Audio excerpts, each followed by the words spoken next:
உரிமைகள் கழகத்தின் கலந்தாய்வு கூட்டம்.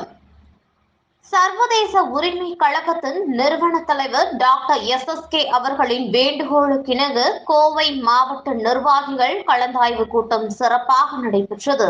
இக்கூட்டத்திற்கு கழக செயல் தலைவர் தினேஷ்குமார், கழக பொதுச் செயலாளர் மனோகரன், மாநில தலைமை கழக ஒருங்கிணைப்பாளர் Balasubramaniam, rights infra and developers general secretary Senthil Krishnan, மனித உரிமை அரசியல் கட்சியின் மாநில துணை பொதுச் செயலாளர் விவேக் சுப்பிரமணியம், இணை பொதுச் செயலாளர் திரு பிரபாகரன், திண்டுக்கல் மாவட்ட தலைவர் துரைநேரு கலந்து கொண்டு நிர்வாகத்தை பற்றியும் கட்டமைப்பை பற்றியும் நிர்வாக வளர்ச்சி பற்றியும் எடுத்துரைத்தனர்.